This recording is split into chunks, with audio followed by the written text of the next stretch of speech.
Chers amis voyageurs, je vous invite à découvrir la cathédrale Saint-Étienne de Bourges, un monument exceptionnel qui se distingue par son unité de style et l'ingéniosité de sa conception, un chef-d'œuvre de l'art gothique classé au patrimoine mondial de l'UNESCO. Son histoire débute à la fin du XIIe siècle, en l'an 1195, lorsque l'archevêque Henri de Sully décide de construire une nouvelle cathédrale plus grande à l'emplacement de l'ancien édifice roman.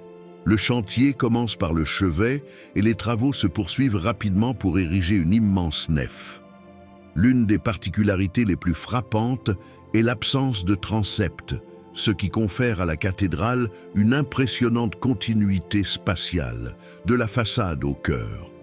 La construction se déroule en plusieurs phases, mais elle se fait sans interruption majeure. La nef est achevée au début du XIIIe siècle et le gros œuvre de la cathédrale est terminé vers le milieu de ce même siècle. Les tours de la façade, quant à elles, sont construites un peu plus tard, au XVe siècle. Le style architectural de Saint-Étienne de Bourges est un exemple parfait du gothique classique, avec une particularité unique, un mur extérieur à 5 nefs.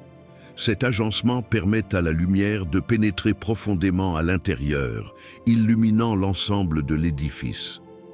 Les arcs-boutants, élégants et élancés, soutiennent la structure, tandis que la façade occidentale, avec ses 5 portails richement sculptés, est un véritable livre ouvert. Les vitraux, dont la plupart datent du XIIIe siècle, sont d'une qualité et d'une finesse exceptionnelles. Ils représentent des scènes de la vie des saints, des corporations de métiers et des récits bibliques dans des couleurs éclatantes. Au fil des siècles, la cathédrale a été le théâtre de plusieurs événements majeurs. La Révolution française, qui a causé d'importants dégâts à de nombreux édifices religieux, a relativement épargné Saint-Étienne de Bourges, même si une partie de sa statuaire a été détruite. L'une des anecdotes les plus célèbres concerne le labyrinthe autrefois tracé sur le sol de la nef.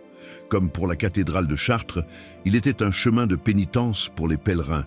Malheureusement, il fut détruit en l'an 1757 car il gênait la circulation des fidèles et des processions. Heureusement, ces dessins ont été conservés, ce qui permet de se faire une idée de son allure.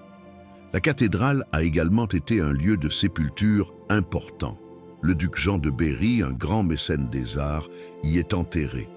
Sa tombe, bien que vandalisée pendant la Révolution, témoigne de l'importance de ce personnage pour la ville.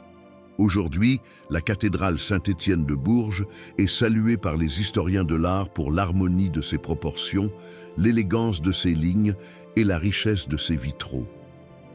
C'est un monument qui, malgré les épreuves du temps, a conservé sa grandeur et sa beauté, nous invitant à un voyage dans l'histoire et la spiritualité.